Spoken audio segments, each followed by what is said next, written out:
you recognize that some of those questions track very closely the material in the lectures. We really do want you to understand maximum likelihood estimation and map estimation. It's going to be very helpful for the whole rest of the semester. So, also, I guess I want to say that I think you all know by now that videos of the lectures are available on the class website. We've also recently put some readings up on, if you go to the lecture schedule page on our class website, you'll see not only links to the videos, but also links to some readings. And one of the required readings for the coming week is up there, so please take a look at that. So far, really what we've done is look at Bayes classifiers. That is, how could we, instead of learning some deterministic function to predict y from x, learn the probabilistic function that maps from x to y, or p of y given x. And we've talked in detail about maximum likelihood and map estimation. Last time we brought up conditional independence. Why? Because conditional independence gives us, if we're willing to make that assumption, gives us a way to exponentially reduce the number of probability parameters that we have to learn from our training data in order to create what we were calling a naive Bayes classifier, which is a way of predicting p of y given x for any given x. So conditional independence was one of our key ideas for reducing the number of parameters we have to estimate from training data, and therefore making it even feasible to learn probabilistic functions like p of y given x. Remember before, when we tried to just make no assumptions, we noticed that if we're trying to even estimate a joint distribution with, I guess we decided 30 or more Boolean x's, we'd need 1 billion probability parameters, and there weren't enough people on Earth to populate our joint distribution for 100 features, for example.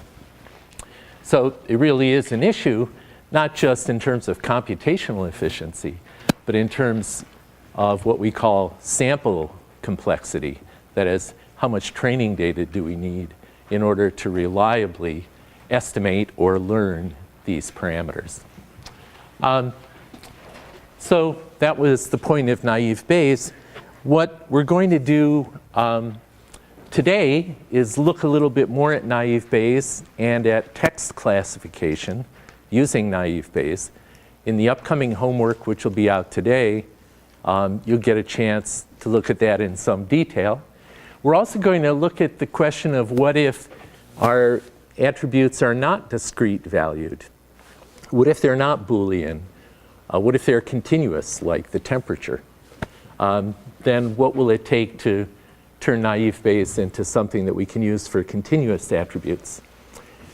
Next lecture, we'll move on to some really closely related ideas. There's a very widely used algorithm called logistic regression, which has a kind of beautiful correspondence to naive Bayes.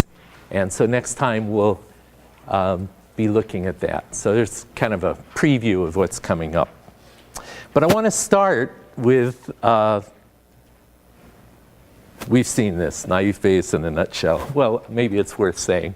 Naive Bayes in a nutshell just starts with Bayes' rule that tells us, given any particular example described by our x's, what is the probability that y will take on any given value based on Bayes' rule?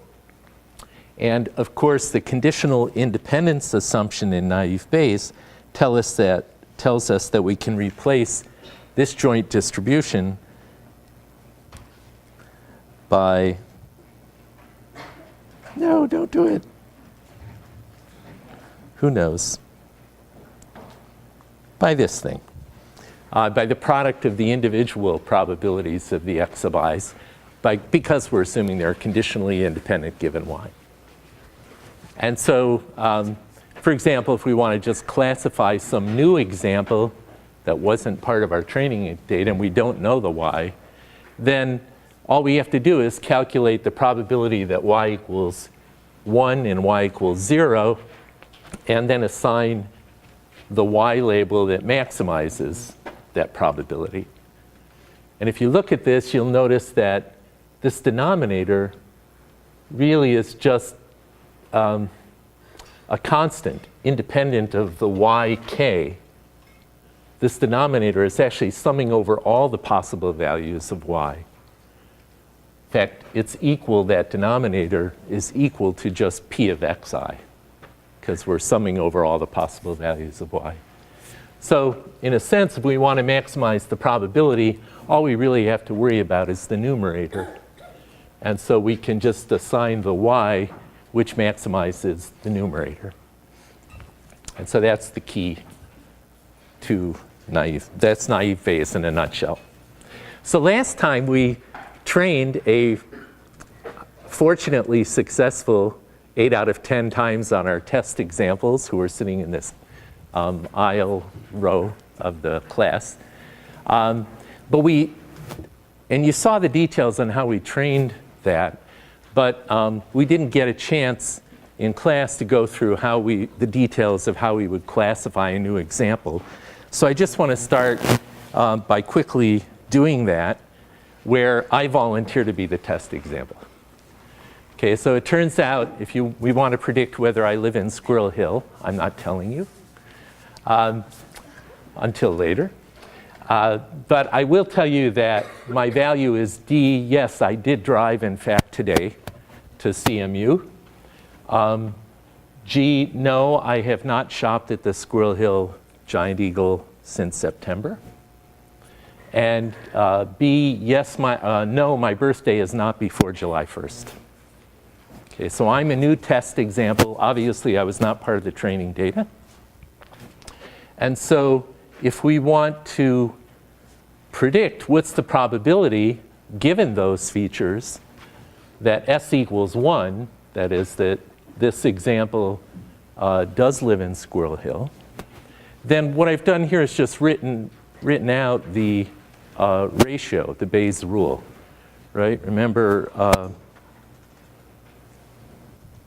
I've just written out this. So the probability that Squirrel Hill equals 1, given my features, is just the prior probability that Squirrel Hill equals 1 times each of the individual conditional probabilities over this denominator. Okay, so if we do that here, you see that's exactly what I've got. Here's the prior, that Squirrel Hill equals 1, times each of the conditional probabilities under the assumption that S equals 1. And then the numerator is that very same quantity, right? This is identical to this, plus that same quantity, but now assuming that S equals 0 instead of S equals 1. Right? So that's exactly what we said. If we make the conditional independence assumption and apply Bayes' rule, this is exactly what we said will give us the probability that S equals 1 given these values. Okay. So from the training data, you can see here that, in fact, we have calculated everything that we need. Every one of these terms is available from the training that we did last class. And so, for example, what's P of S equals 1? Well, that's just 26 over 102. The probability that D equals 1 given S equals 1, that's just 3 over 26, and so forth. Okay, so I could go through and do all these. Let's do one more. The probability that G equals 0 given S equals 1, oh, well, that's 0. And then there are a bunch of other terms that you could fill in easily. Okay, so what is the answer here? What is the quantity that this evaluates to? 0. Because, of course, it only takes 1 0 in a product to make the whole product 0. So it doesn't really matter what all these other numbers are, does it? We just have a 0 here. So the probability, according to this trained model, that I live in Squirrel Hill is 0. And therefore, the probability that S equals 0 is 1, according to this classifier. And now I can reveal the truth. I live downtown, so I don't live in Squirrel Hill. So I'm correctly classified by this classifier. Okay. So I just wanted to take that moment to go through this so that you see exactly what we're doing here. The training data, the training procedure just calculates all of these terms. Those are all the terms that we're ever going to need to classify any example, no matter what these values are. Right? And all I did was just expand that expression that we said from Bayes' rule plus the naive assumption that these terms are conditionally independent given S. And then given that, this small number of probability estimates is all I need for classification. Okay, the same will be true of your own naive Bayes classifier in the coming week. All right, so any questions about that before we leave it? Yes? So it is possible for probability to, I mean, P of S equal to 1 and P of S equal to 0, both of them can be theoretically 0, right? Because right now we have one term which is 0 here. But it is also possible for you so that both of your probabilities are 0. That's a very good point. So if you didn't hear this comment, this very astute comment, he said, depending on our training data, we might actually find that the probability that S equals 1 is 0, and we might also calculate that the probability of S equals 0 is also 0. Right? Meaning that some of these terms might have ended up being 0. Like we did, in fact, decide that the probability that you don't shop at Giant Eagle if you do live in Squirrel Hill is 0. We might have also, depending on the data we had, we might have also found that the probability that your birthday is late, given that you don't live in Squirrel Hill, we might have somehow got a sample of data where that happened to have 0 occurrences. And therefore, our maximum likelihood estimate would give us a 0 there too. And so then in the problem there of classifying me with that, this would be 0, this would be 0, and this would be 0. So I'll have a 0 over 0, which is hard to calculate. Okay, undefined really. Okay, so that's a good observation. And that's another argument for using map estimates instead of maximum likelihood. In fact, one of the unintended consequences of this example from last time is it's a great illustration of why map estimates are usually a nice idea unless you have a huge amount of training data.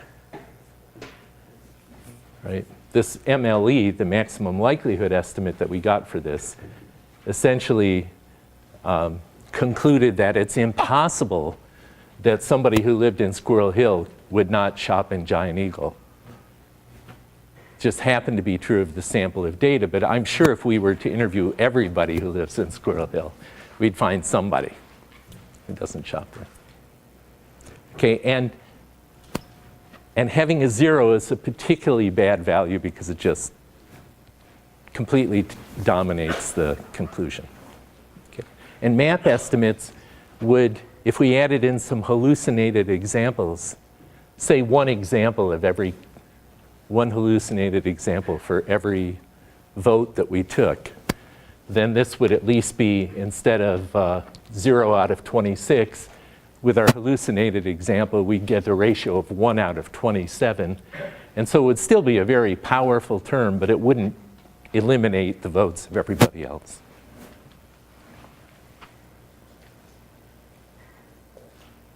Okay, so I want to take one other view of naive Bayes. This is a kind of interesting way to think about it.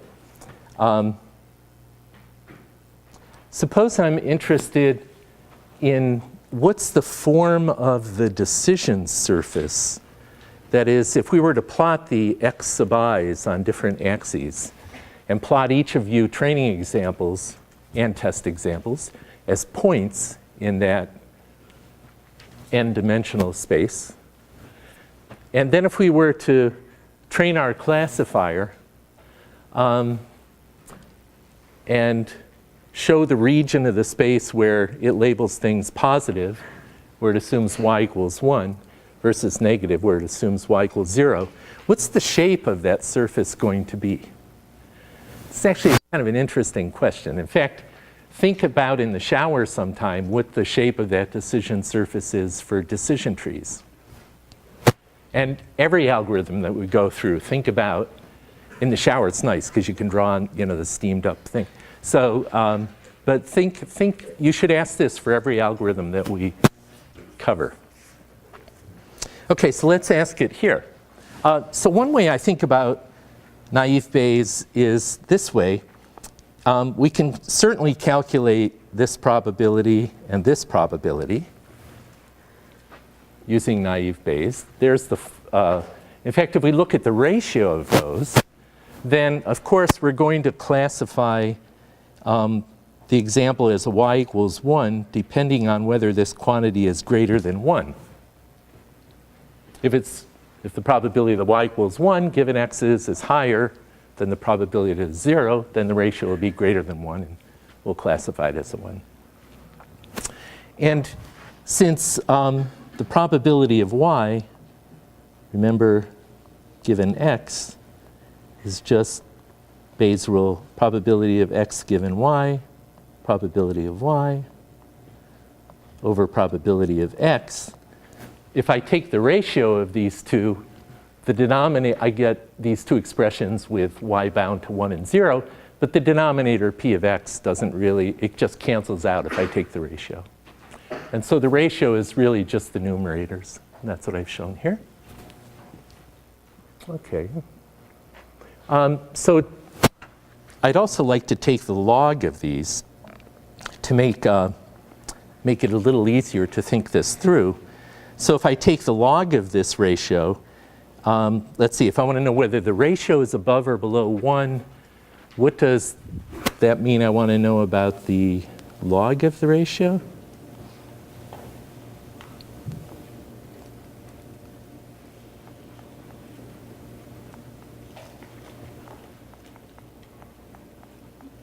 What's the log of 1? Right. So I want to know if this log is above 0. It's the same test. But then I can take this product and let's see, the log of the product is the sum of the logs. So then this becomes the log of p of y equals 1 over p of y equals 0 plus, now this is no longer a product but a sum. Okay, I'll write it that way.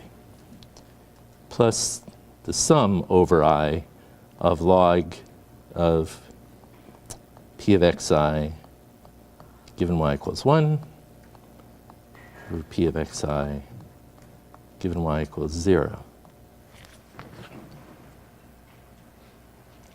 Interesting. Okay, so now when we go to classify any given person, like me in the case of do I live in Squirrel Hill,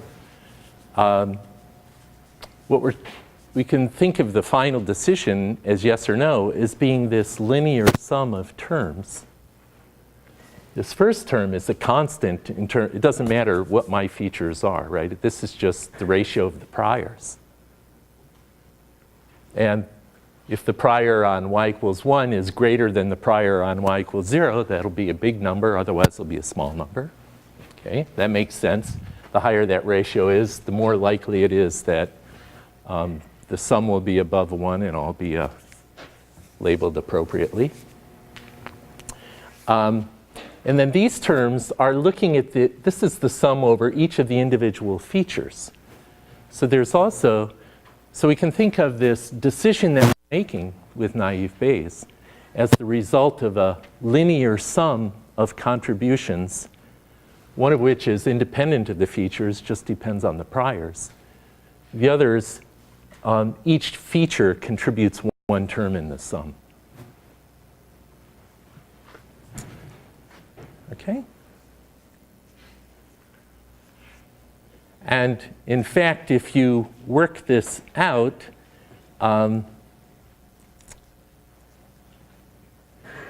you'll see that this turns out to be actually each of these terms is itself a linear function of the value of xi. If xi is a Boolean value, for example, then this expands to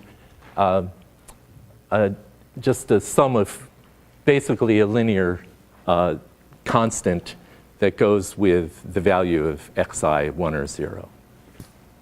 So you can work out that yourself if you express this in terms of the actual value of x. Okay, but so the bottom line is this is, I guess I should say, if the x sub I are Boolean, that is, they can only take on values of 1 and 0, then the decision is thresholded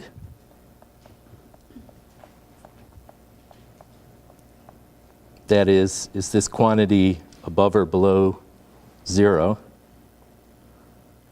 a linear function of the x sub i's.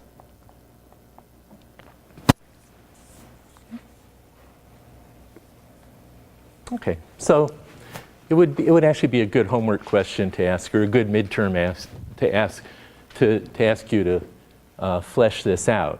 Assume that x sub I equals the value a, where a can be 1 or 0, and then just you can easily work out that these terms are some constant times that value a. Okay, so that was just a side comment about naive Bayes, but we're going to keep doing this for our various learning algorithms that we talk about. We're going to look at what's the shape of that decision surface. All right, let's move on to using naive Bayes to classify documents. For example, emails. We might be interested in building a classifier that tells us yes or no, is this email suggesting an attachment is there? And that way our email reader could warn us if we write such an email but forget the attachment, or spam and so forth. So if we're going to apply naive Bayes to this, then the key question is really how are we going to represent a blob of text as a set of discrete valued x sub I features. And probably many of you know already that a common technique for doing this is is to turn the document into a set of variables that reflect the bag of words that's in the document. But let's drill down on that, and actually we'll see that there are a couple different ways that we could do this.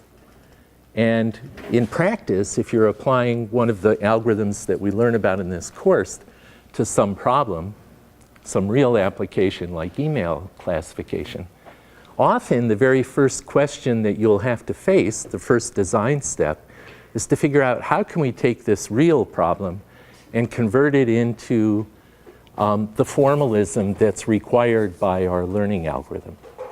In our case, for naive Bayes, we need a set of x sub i's, random variables that represent this document. Okay, so the key question is, we're going to say spam or not will be y, that's 1, 0, that's easy. And then x will be our document. It'll be a collection of random variables. But what exactly is each, like, what should be x sub 1? Suggestions? Yes? xi could be like Boolean variables to describe whether a specific word has shown up. Okay, so the suggestion is we could make each exaby a variable that indicates whether a particular word shows up or not in the document. And I like that idea. In fact, that's a common way of doing this. And we could do that. We could say exaby, okay, it's going to be a Boolean variable. Whenever you define your exabys or any random variable in this class, never, ever, ever forget to ask yourself, what are the values this random variable is actually going to be able to take on? That determines, if you're sloppy about that, you'll confuse yourself all the way through. Okay, so we could define exaby as a Boolean if the ith word is in the document, and otherwise it'll be 0. And for example, we could have the word pleased, and x sub pleased is 1 for this document because I see it up there as the third word in the email. So if we do this, how many x's will we have? How many exabys?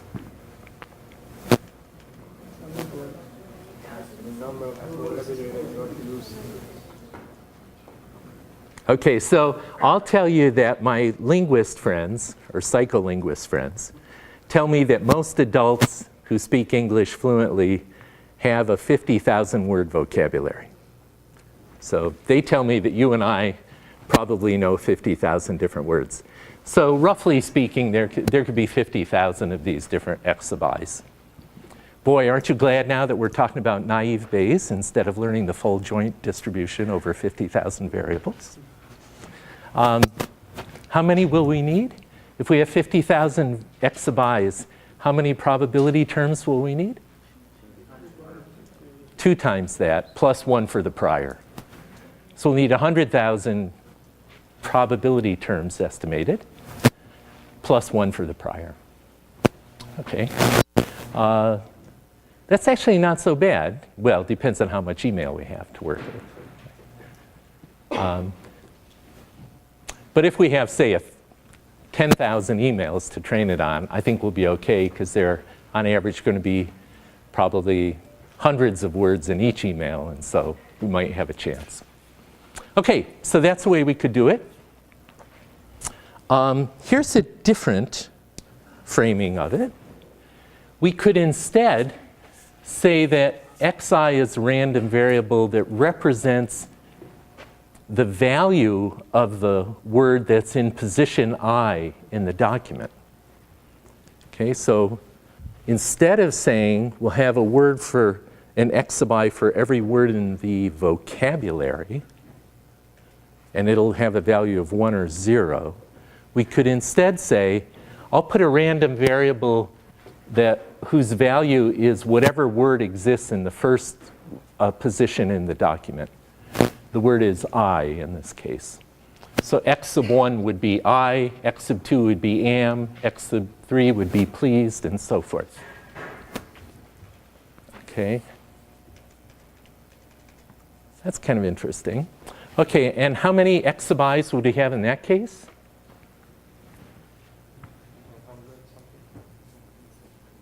I guess it'll depend on how long the document is.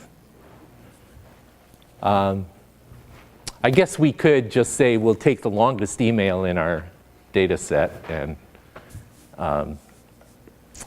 that'll be how many exabys. And maybe we'll define a symbol null or empty symbol in case the email isn't long enough to have one of those. Okay, but now what if we, in addition, we can make our problem kind of, we can make another simplifying assumption. What if we assume that the probability that x sub I will take on any of its 50,000 possible values, suppose those are independent, identically distributed through the document.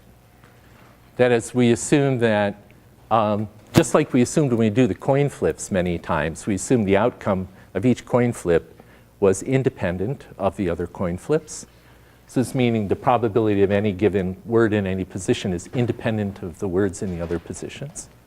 And that they're identically distributed. We're flipping the same coin. In this case, we're saying just the probability that pleased occurs in position 3 will be no different from the probability that pleased occurs in position 14. It's like the outcome of the flip is the same no matter whether it's the 3rd flip or the 14th flip. Yes? But don't we obviously know that not to be the case? Oh, sorry, I was... Seeing as this is a language and written to show that will obviously not be true. Thank you. Right, this is a bizarre assumption because words never start with, well, I'm sorry, emails never start with, I can't think of a word that an email couldn't start with, but there are a lot of sentences that start with a determiner. For example, it's more probable that a sentence will begin with a determiner like the or a, and less probable that it'll start with a verb like drive, although it could. So it's clearly not true that these are identically distributed. It's also not true that they're conditionally independent. And neither was it true in our first assumption, in our first framing where we had x sub I be a 1 or 0. If the word machine is in the email, then it's probably more probable that the word learning will be in the email too than if machine isn't in there. Okay, so words go together. They're not really independent. So why are we even talking about this? We're talking about it for 2 reasons. One is we don't really have a choice in the matter. If we have 50,000 variables or even one variable with 50,000 values, we've got 50,000 parameters we have to estimate. If we do make these assumptions, and if we don't, we have 2 to the 50,000 parameters that we have to estimate. So we don't really get a choice about whether we make some simplifying assumption. Now, we do like to make realistic simplifying assumptions. And this one is really obviously false, and I agree with you on that. So my second justification for doing this is a lot of people do this, and it works. So other models that make more realistic assumptions may work better, but this one in practice is surprisingly effective. And so that's a reason that we're looking at it.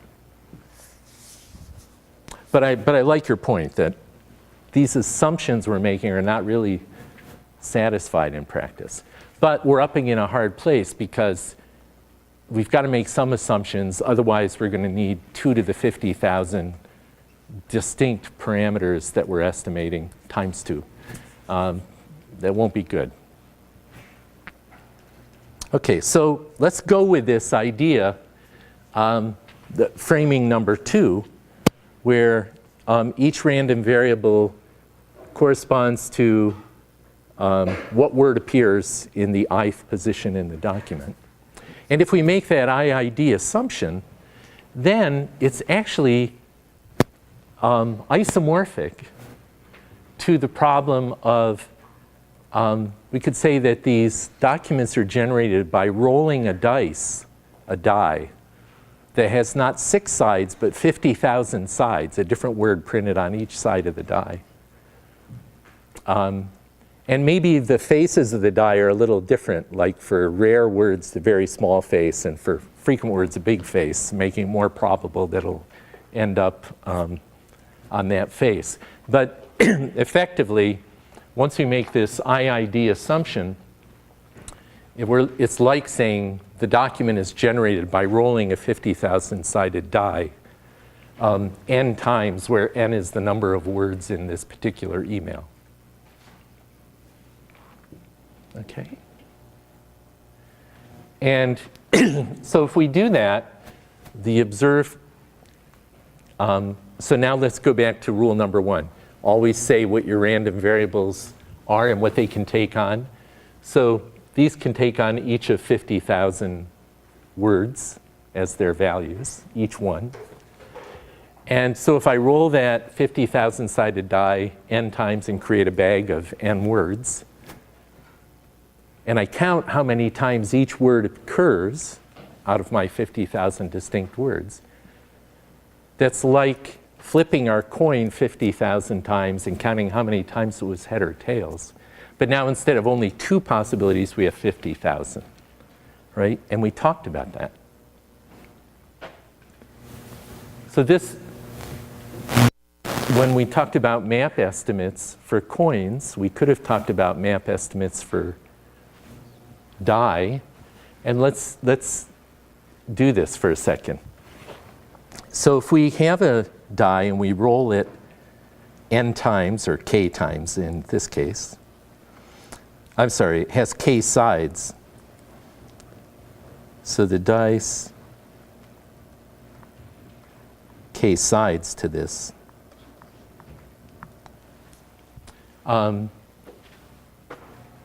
For a regular die, there might be 6 sides. For the die we're going to be rolling, it's going to have 50,000 sides.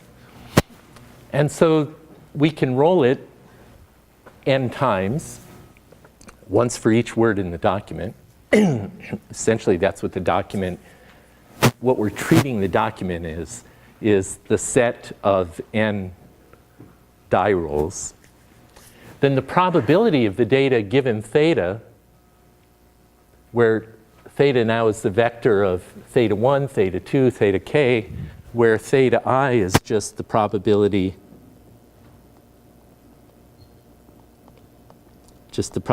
that the die turns out on side I. Then if alphas, just like before, are the counts of how many times we roll a 1, and alpha 2 is the count of how many times we roll a 2, if we were to stop there and only have a 2-sided die, it'll be exactly the same as our coin flip. But we could continue and say, well, this die has 6 sides, or k sides. Then the probability of the data given that is just the probability of a 1 times, raised to the exponent of how many times we observe the 1, and so forth. Exactly analogous to our coin flip. And then we could make up a prior, which we'll call a Dirichlet prior. This is actually just the generalization of the beta prior that we use for our coin flip. How's it different from a beta prior? The beta prior just had a theta 1 and a theta 0 for heads and tails, or a theta 1 and a theta 2 for heads and tails. Here we're going to allow k thetas because they're k sides. But if we set k to 2, this is the beta prior. And if we set k to something else, well, it's called a Dirichlet distribution, but it's the same form. We have to make up these betas which stand for the number of hallucinated flips that we're doing that show up with that side of the die, minus 1. Okay, and so then if we try to get this by multiplying the prior times the data likelihood, we end up with another Dirichlet distribution where now the theta, but now the exponents are the alpha sub i's plus these beta I minus 1. And then when we solve for the map estimate, it looks just like our coin flip map estimate, where we have the observed number of times the die shows up side I, plus this quantity, which represents the number of hallucinated examples that we put into our prior for side I. And then the denominator is just the total number of flips observed plus hallucinated that we think of. Okay, so this is just the simple generalization of the 2-sided die to a k-sided die. And now we're ready to do naive Bayes document classification. Because remember, we're saying that we can think of a document as having been generated according to this distribution where we roll a 50,000-sided die, once for each position. And that's the probability model that we're going to use here. And so given this, this tells us how we will train our system. Just like in class when we did the Squirrel Hill example, we were essentially saying we had a 2-sided die that we would flip for each of our x sub i's that went with the squirrel hill equals 1 condition. And we had a different die or coin that we would flip that went with the squirrel hill equals 0 condition. And all we could observe were the training example were the outcomes of those. But from that, we had to guess whether that went with the distribution for squirrel hill equals 1 or 0. And here, we're going to do the same thing. So we have to estimate for each of our features, each of our random variables, what's the probability that it will take on its ith value by counting up the observed plus hallucinated counts. And so a bag of words model is nothing more than that. So for example, here's a document. Here are the counts of different words. This vector is 50,000 features, 50,000 words long. I've left out some of them. But here are the counts of number of times various words occur. These are the alphas, the observed number of times that the die showed up with the word gas when we rolled it. And the number of times turns up twice with the word about. So the bag of words counts are exactly those alphas in our MLE and MAP expressions, provided we define our random variable to be the coin flip to be which word shows up at each given position, and provided we make that IID assumption. Okay. So the point of this discussion is to show that we could start with this probabilistic formalism and the rules of naive Bayes. We can apply it to this problem of document classification, but to do that, we needed to take this application and somehow phrase it in the terminology of our formalism.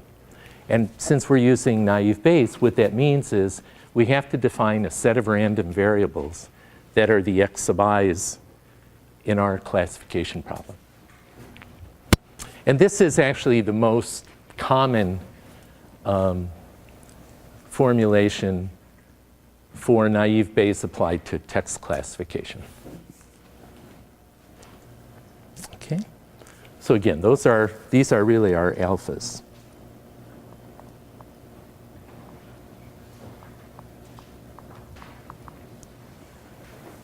Okay. So if we want to use a map estimate, which I think we do, for the same reason that we got into trouble with Squirrel Hill by using MLEs, then we can think of, here's our formula we just agreed is the map formula. We can also think of that as for each probability term we're interested in is just the probability that a particular, for each word we have a probability term of the probability that when we roll that 50,000 sided die, we'll get a particular value. And again, we have two of these die, one that goes with generating spam emails and a different die that goes with generating non-spam emails. And we're assuming there will be differences in those probabilities. But assuming that we're just working with one of them, say spam, we're going to want to know, among our spam documents, we want to estimate the probability that X will be aardvark, for example. And so our thing here says, look at the ratio of observed plus hallucinated aardvarks to the sum of all possible, to the sum of all our counts, observed and not. By the way, you probably noticed this before, but I kind of flip between saying the number of hallucinated examples and beta minus 1. So the way we defined our beta or our Dirichlet distribution, these are. The number of hallucinated examples is actually the beta value that we chose, minus 1. Technicality, but you probably recognize that technicality from the homework assignment due today. So what betas would you choose? Like for aardvark, what beta sub-aardvark should we use? Or how many hallucinated aardvarks do you want to add to our priors? So we can look at something like 10,000 documents and see what is the frequency of having that artwork, something like that. Good. I like that. So we could just take a huge amount of text that we assume contains every word at least once, and then just look at their relative frequencies. And then we could say, okay, we'll assign a non-zero number of hallucinated aardvarks. But maybe what we'll do is just look at 100 million web pages, how often get the counts there, ignoring whether they're spam or not, and just saying that gives us a kind of baseline estimate of word frequencies in general. And then we could say, okay, we're going to take those frequencies and normalize them so that they sum to, I don't know, 50,000. So that on average, for each of the 50,000 estimates we're doing, so that the number of total hallucinated words will be 50,000. And then the number for each individual word will just be its relative proportion in those web pages that we searched. That's a very reasonable way to do it. A cheap way to do it, if you don't want to take the time to do that, is just say every word is equally likely, equally probable. Just assign one hallucinated aardvark, which means a beta of 2 for each word. So that would be a uniform distribution, much less reasonable given the true nature of language. But remember that our estimates that we're going to build are going to hopefully have more observed counts than one anyway. So that uniform distribution is enough to keep us away from having zero estimates that probabilities are 0. And they'll be dominated by the observed counts in many cases anyway. But the best way to do it is to actually look at the real word frequencies. And that's a good prior. Okay, so now we can do it. Here's our naive Bayes algorithm for discrete x sub i's that are no longer Boolean, but just have a discrete number of values. In the case we're talking about here, each x sub I has 50,000 values. And so we're making this additional assumption that the word probabilities are position independent, that is their IID. But now our training procedure for training naive Bayes is just like we did in class in a sense. We need to take our training documents. Somebody gives us spam documents and non-spam documents. From that, we need to estimate the prior, that y will equal spam or not equal spam. And for each value of each attribute,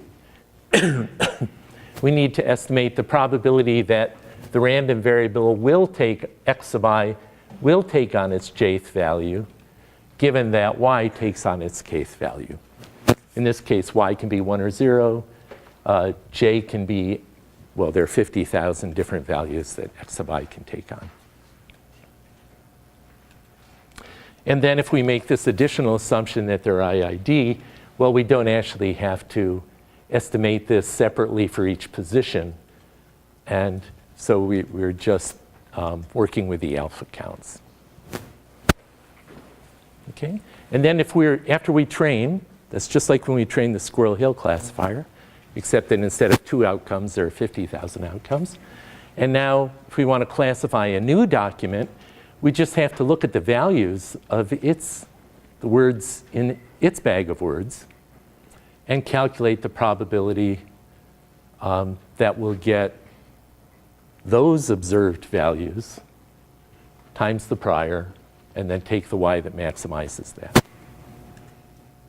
And if we follow the notation we used up there, we said, well, we're going to use pi sub k to be the prior that y takes on its kth value.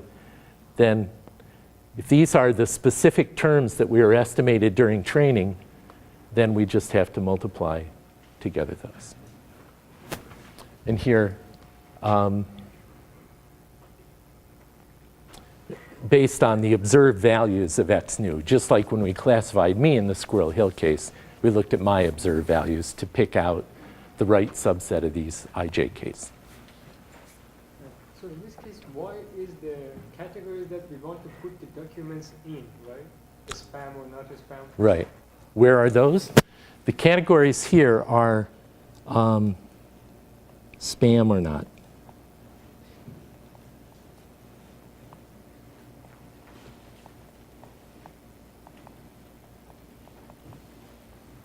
And so they show up here. Okay? All right. So does this work? In fact, it does. Here's an experiment that we did where we had newsgroup articles in 20 different news groups. Pretty diverse, but they kind of fell into religion-based ones, techno, I don't know what this one is, computery, but 20 news groups. And instead of trying to decide whether a document is spam or not, we trained it to decide which of these 20 news groups did it come from. So now y has values 1 through 20. That's okay. We can apply naive Bayes to any problem where y has a finite discrete number of values. Yes? But this would make that my spam folder classification is same as yours. Oh. It should be different for me in different ways. That's right. So this is a comment about spam filters, which is an on-target comment saying that we really would like, I might have a different notion of spam than you do, and we'd like to have spam filters that respect to that. So how do we achieve that? Well, it's really a matter of what training data we give to the system. So if we want a spam filter for you, we should give it training data that you have labeled. If we want one for me, we should give it data that I have labeled. There's an interesting opportunity there if we wanted to learn both of those, because maybe it learned your spam filter first. Hey, we could use that as some kind of data to getting a prior for my spam filter estimates. Right? So my spam filter should depend in the end on the alpha counts from my data. But maybe we should put in some beta counts for our prior based on other spam filters. If most people think that the words free $1 million indicate spam, then maybe we should use that also as a prior for the spam filter for a new person. In fact, there's a whole burgeoning area of research called transfer learning, which is really exactly about the research question of if I have trained different classifiers and I have another one now to train, and I can make some kind of assumption that this new classifier is somehow related to the others, then what are good algorithms for using those other learned classifiers to bias the learning of this new one?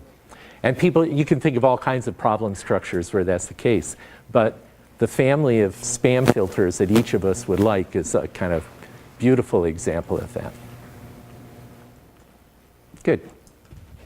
Okay, so anyway, back to this example. Here, you know, we're just trying to classify which of these 20 labels or news groups any given document came from. And so, in fact, you can train a naive Bayes classifier on this problem and achieve 89% accuracy on a separate held out set of documents that were not part of the training set. Now, how good is that? What if we guessed at random, what would be the accuracy? 5%. There are 20 possible values y can take on. If we're just randomly guessing, we'll be right by accident 1 time out of 20. So the chance level accuracy is 5%, but here, 89 times out of 100, we get the exact right 1 out of 20 choices. So this is a pretty powerful method. In fact, here's a plot showing how that accuracy, and we're interested here in the one that's labeled Bayes. That's this one. Performs as a function of how many training examples we show it. And then the test accuracy is based on separate withheld data. Okay? So you see that, as you might expect, the more training data we use, the better the accuracy gets. And, but even with 100 training examples, that's not very many. That's 5 documents for each of the 20 news groups. 5 examples of each of 20.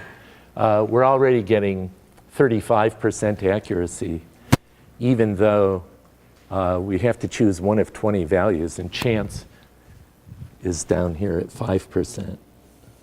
Oops, 5%.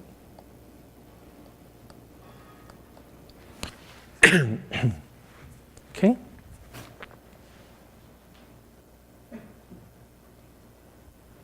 Okay, so any questions about text classification with naive Bayes? You'll have plenty of chance over the next week to play with this. Okay, I think it's pretty straightforward. Conceptually, I think you've got it, and it'll be fun to get a chance to actually play around with some real data and see what happens. So what I want to do now is move on to a more conceptually interesting question, which is, well, what if our x sub i's are continuous instead of discrete? So for example, I might have image data, like brain image data that we've been using in our own research group, where the pixels in the images are continuous values. In this case, they are continuous values from an fMRI machine, which is measuring the magnitude of brain activity at each of 20,000 locations in your brain. And those are real number values at each of 20,000 places. So we can think of an image like this as a vector of x1 through x 20,000, where each of those x sub i's is some real value which reflects the brain activity at the ith location in your brain. Okay. Or similarly for a photograph, if you're trying to train a photograph classifier to tell if your mother's there, then you could do the same kind of thing. Or any real value. Okay, so we'll use this to illustrate. So what can we do here? Suppose we still want to use naive Bayes, but we have continuous values for our x sub i's. Well, here's our naive Bayes equation again. And so you can see that, let's suppose y is still 1 or 0. For example, we're taking an image of your brain activity and we're trying to tell, are you thinking about the machine learning class, yes or no? And so it's still a discrete y, but now we have these continuous x's. And so the only thing we have to change, here we still have our Bernoulli distribution, yes or no, y is a Bernoulli variable, 1s and 0s. We can use our map estimates or our MLEs and handle that fine. The only thing we have to change is now we need a way of defining a probability distribution where x sub I is real valued.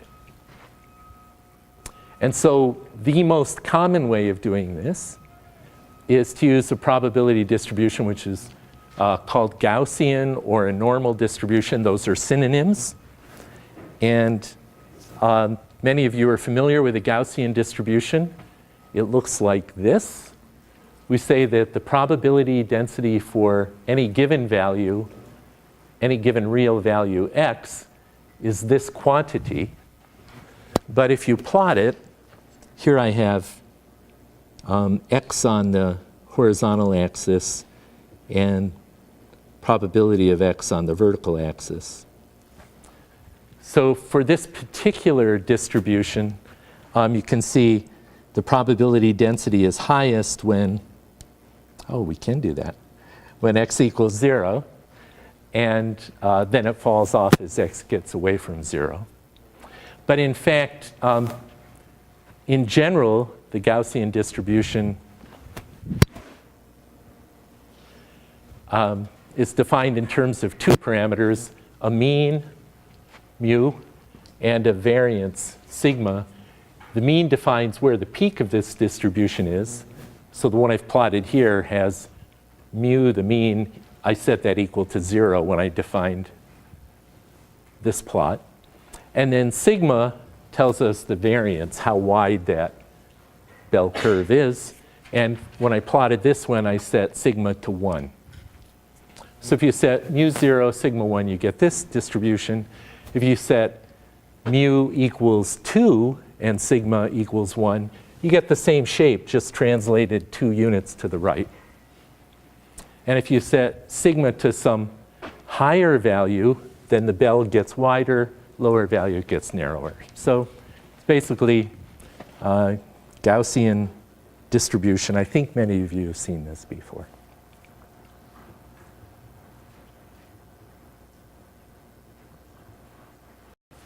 Okay, but basically the peak is where mu is, and the variance is the distance, the width of the curve.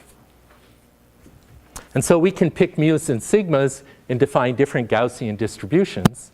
And that's exactly what we're going to do to train a Gaussian naive Bayes classifier.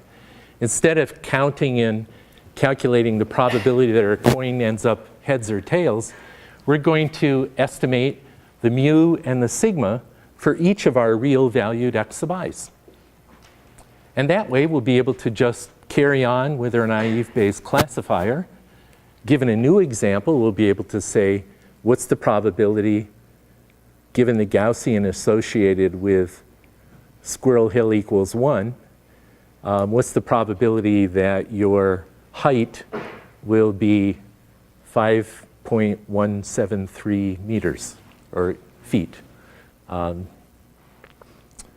And so instead of calculating that based on these estimates of coin flip Bernoulli binomial distributions, we'll just use a Gaussian instead.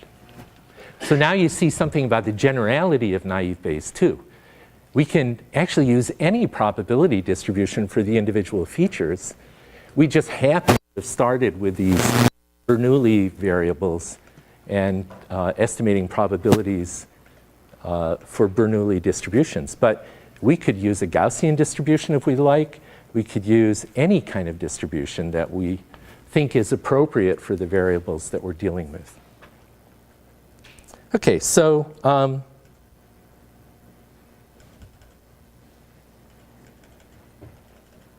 let's ask this. So again, here's our equation for a Gaussian distribution. And just like before, naive Bayes requires that when we train, we take our training data and we somehow come up with the ability to estimate the probability that x sub I will take on any given value, given the y that we're using. And so what we're going to do is we're going to estimate a number of different Gaussian distributions, a different one for each. Let's look at these means here. Oops. These means, for example. So we're going to get a different mean for each I. That's this I, for each feature. So back to the brain image case, that means for each of the 20,000 locations in my brain, those are different x sub I readings. There might be, given that I am thinking of machine learning or not, I'm going to learn a different mean for each location in my brain and for each value of yes or no for y. Am I thinking about machine learning or not? So 20,000 locations, each of them will have a mean for when I am thinking about machine learning, when I'm not. So I'll have 40,000 mu's. 40,000 different probability distributions of the form, what's the value at location I given label k. And then similarly, I'll have a different sigma for that, for each of those as well. Now, it turns out that often in real cases, again, if data is sparse, people often estimate these sigmas to be independent of the label. You don't have to, but it's one assumption. In fact, in the case of fMRI and brain images, it turns out to be a kind of reasonable assumption, because where does the variance, if I repeatedly measure the activity in this one spot in my brain while I'm thinking about machine learning, I might get different readings at different times, but many of those are actually due to just noise in the scanner that's collecting the data. So if I assume that noise is a kind of constant effect, independent of whether I'm thinking of machine learning or not, it's the same noise in the machine, then it's realistic to assume that the variances here will not really be sensitive to what the value of y is. And so if I'm in that kind of a problem, and in fact, when we do this for fMRI, that's typically what we do. Or you can say that it's independent of the xi, that the noise is the same across the entire brain. Or you could say that it's independent of both. And obviously, the stronger the assumption you make, the fewer sigmas you have to estimate, meaning that if your data is sparse, the less likely you're going to get in trouble by not having enough data to make those estimates. All right, so then this leads to the Gaussian naive Bayes algorithm, which again looks just like our other one. That is, during training, what do? Well, we have to estimate the priors on our class variable, and we have to estimate whatever parameters are needed to define the conditional distribution of each of the x sub i's given the y's. Since we're using a Gaussian distribution, this last line is different from the discrete case, because now we have to estimate a separate mean and a separate variance for each x sub I and y sub k. But otherwise, it's exactly the same. And similarly, when we classify a new example, it's exactly the same. We just want the y that maximizes this. And in this case now, for this probability, if we get a new brain image, we just have to take our normal distribution and apply it to ask how probable would that observed brain value at location I be, given that it was generated by the mean from distribution for feature I, but for y equals k. And we'll try this out with k equals 1 and 0, thinking about machine learning and not. And then we'll see which one gives us a higher probability, and we'll make the assignment. Okay, so that sounded almost identical to what we did for text classification and for Squirrel Hill, because it is. The only difference is that now we're using a Gaussian distribution to represent these individual feature conditional distributions. And if you prefer to use a Poisson distribution because you have values that never go negative, that's good. You could put in a Poisson and build a Poisson naive Bayes classifier instead. Okay. How do we estimate these parameters? Again, we can have maximum likelihood estimates or map estimates. In this case, maximum likelihood is a pretty good, pretty reasonable thing to do. For example, we need to estimate for every ith feature in kth class, value of y, we need to estimate the mean and the variance. The way to estimate the mean is just to take the sum of all the x values that happen to come from training examples where y does equal the kth value, and literally just calculate the mean of the brain activity in the ith location from examples that are labeled as y equals 1. And separately, you'll compute the mean for y equals 0, and similarly the variance. Variance is just the square of how far the observed value is from the mean. That was telling us how wide the Gaussian is. So this is pretty straightforward.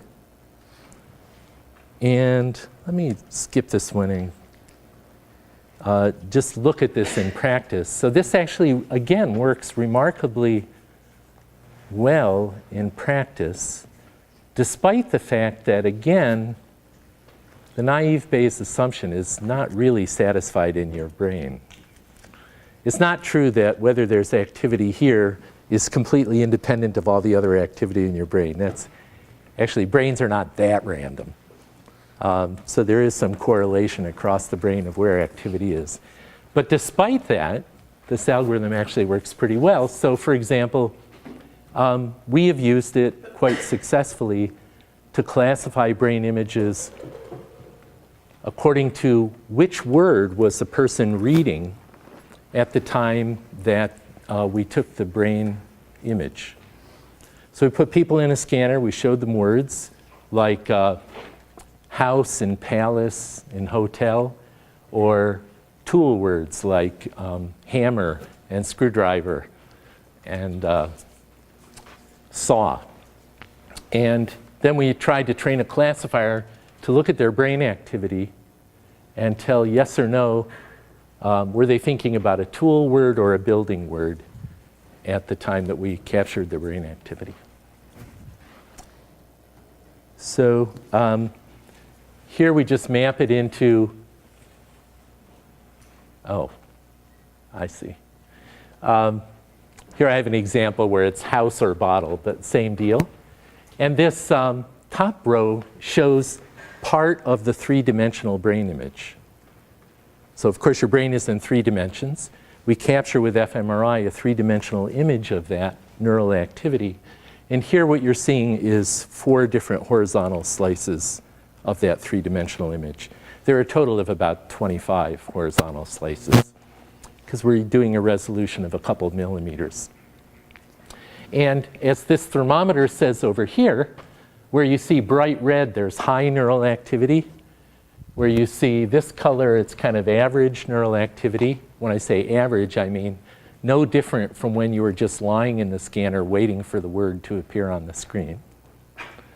And if you see darker, it actually means it's suppressed from the background mean activity.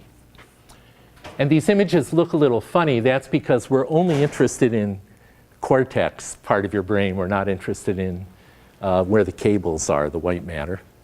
And so the dark blue is really just part of the brain we're ignoring. Okay, but what you see there on top is actually an image when somebody was looking at the word bottle. And that's what brain activity looks like. By the way, the top of the picture is the back of the brain. The bottom of the picture is the front of the brain. And so you can see there's blotchy, high red activity toward the back of the brain when this person looked at bottle. So we train a classifier. In fact, this is actually the mean of all the times that they looked at bottle. So this is a plot of the muse for each of not 20,000, but probably 3,000 different locations shown there. Those are the learned means, the muse, for the Gaussian distribution that we assume controls each neural activity in each of those locations, conditioned on the word being bottle. And there will be a different set of means that we estimate from examples where the word is not bottle. And so if we train the naive Bayes Gaussian classifier that way, this actually works remarkably well. If we train on participant 4 and then test on new data not part of the training set for participant 4, we get very high accuracies. For some participants, it does not work as well, but in all cases, it's better than the chance 50% level from random guessing. Furthermore, once you get the idea that you can train a classifier to decode basically mental state from observed neural activity, one of the interesting things scientifically that you can do is you can ask, well, where is that brain activity that's actually encoding the difference between house and bottle, for example. Where's the neural activity that's encoding house? And one way to do that is to look at these, the learned muse, and you can see, well, the red blotches are where the neural activity is exceptionally large when you think about bottle. Another way we can do it is we can train a classifier using not the whole brain, but a small fraction of the brain. So what we did is we trained a little, even though we have 20,000 voxels, three-dimensional pixels in our brain image, we trained a classifier that only used a little Rubik's cube, 3 by 3 by 3 voxels, 27 voxels. And we moved that Rubik's cube, so that's about 1 cubic centimeter of brain tissue. And we trained a different classifier for each cubic centimeter of brain tissue to see, well, what if we only get the information from this part of your brain? Can we decode, does that actually information there encode or not encode the distinction between whether you're thinking about the meaning of a bottle or a hammer? And so when we did that for, in this case, tools versus buildings, we could then plot the locations in the brain where that little 1 cubic centimeter of brain tissue does actually allow decoding, sometimes with almost 80% accuracy, whether you're thinking about tools or buildings in this case. So it becomes kind of an interesting case study for 2 reasons for our class. One, the main one is that here's an illustration of how we can do Gaussian naive Bayes classifiers in the case where our variables are continuous. But it's also kind of interesting as a tool that has really become much more popular over the last 10 years in the field of neuroscience for trying to analyze brain image data, because it gives us, machine learning here is giving us an opportunity to go from observed neural activity, which is interesting to neurosciences, but to go from that to the encoded information that's in the brain. So you can think of each of these classifiers that we're training as a kind of training of a virtual sensor of the information content in the neural activity. So that's an example of how machine learning can change the landscape, actually, in this case for a neuroscience question, by allowing us to train these. I really do think of this as a virtual sensor whose input is observed brain activity and whose output is the information encoded in that activity. Okay, so we're done with naive Bayes. Here's what I think you should know. First of all, naive Bayes really was our chance to take a first look at Bayes classifiers.